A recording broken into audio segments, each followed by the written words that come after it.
Hello बच्चों, तो चलिए इस प्रश्न को पढ़ते हैं। समाकलन 1 माइनस कॉस एक्स बट्टा कॉस एक्स गुणा 1 plus cos x D x. तो यहाँ पर देखो हमें इस समाकल का मान ज्ञात करना है। तो प्रश्न में आगे बढ़ने से पहले इस प्रश्न से संबंधित जो मुख्य अवधारणा है उसकी हम चर्चा कर लेते हैं। तो देखो मुख्य अवधारणा, यहाँ पर देखो हम एक सूत्र जानते हैं कि सेक एक्स का जो समाकलन है एक्स के सापेक्ष क्या होता है, लॉग मापांक sec x plus ten x plus में समाकलन का अचर सी। ठीक है, ये होता है। और देखो हम ये भी जानते हैं कि साइन स्क्वायर थीटा प्लस में कॉस स्क्वायर थीटा बराबर में 1 होता है। ठीक है, तो अब देखो इस समाकल को एक बार हम आई बोल देते थे, तो आई बराबर देखो क्या आएगा, आई बराबर समाकलन 1 माइनस कोस एक्स बट्टा में कोस एक्स गुणा में 1 प्लस में कोस एक्स डी एक्स।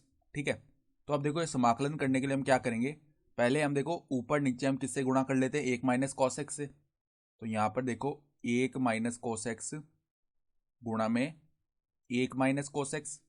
अब ऊपर हमने 1 माइनस कॉस एक्स से गुणा किया तो नीचे भी करना पड़ेगा, तो कॉस एक्स गुणा में 1 प्लस कोस एक्स गुणा में 1 माइनस कोस एक्स। ठीक है, तो ऊपर तो 1 माइनस कोस एक्स का स्क्वायर बन जाएगा, जो वर्ग हम खोल लेते हैं देखो, तो a माइनस बी के स्क्वायर की तरह खुलेगा, तो 1 प्लस में कोस स्क्वायर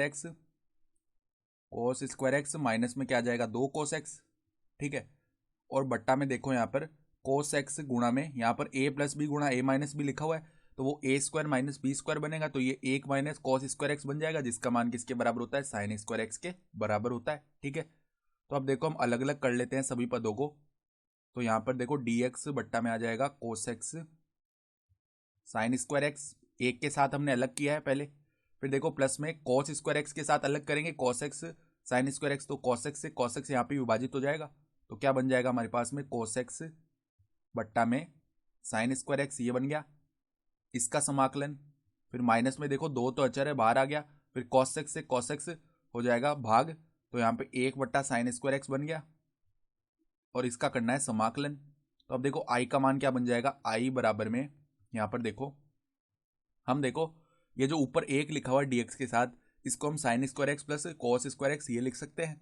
ठीक है, तो अब देखो यहाँ पे ऊपर हमने लिख दिया साइन स्क्वायर एक्स प्लस में कॉस स्क्वायर एक्स, यहाँ पे dx बट्टा में क्या चल रहा है, cos x sine square x, इसका है समाकलन।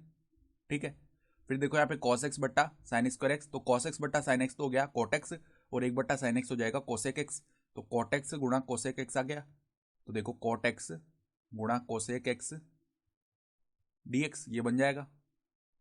फिर देखो यहाँ पर माइनस में 2 कोसेक स्क्वायर एक्स ये बन जाएगा, तो माइनस में 2 समाकलन में आएगा देखो cosec square x D x. ठीक है, तो अब यहाँ भी देखो पदों को अलग अलग कर लेंगे, तो पहले साइन स्क्वायर एक्स के साथ अलग किया, तो साइन स्क्वायर एक्स बट्टा साइन स्क्वायर एक्स ये तो विभाजित हो गया, और 1 बट्टा कोस एक्स क्या बन जाएगा सेक एक्स, तो सेक एक्स डी एक्स। फिर देखो प्लस में यहाँ पर कॉस स्क्वायर एक्स के साथ अलग करेंगे, तो एक कॉस एक्स से एक कॉस एक्स विभाजित हो जाएगा, तो कॉस एक्स बट्टा में साइन स्क्वायर एक्स बनेगा, जिसका मान किसके बराबर आएगा, कोट एक्स कोसेक एक्स के, तो समाकलन कोट एक्स कोसेक एक्स ये बन जाएगा डी एक्स। और देखो आगे भी यही पद है, तो इसका 2 गुना लिख देते हैं क्योंकि 2 बार आ रहा है यह पद। ठीक है, माइनस में 2 समाकलन cosec square x D x. तो अब देखो सेक एक्स का जो समाकलन है वो क्या हो जाएगा, लॉग मापांक सेक एक्स प्लस में 10x।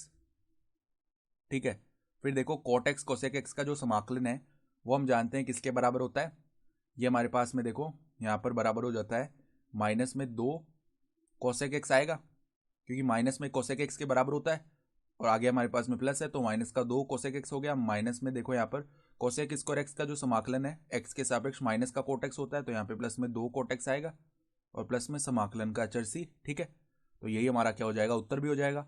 तो आशा करता हूँ कि आपको ये प्रश्न समझ में आया होगा। धन्यवाद।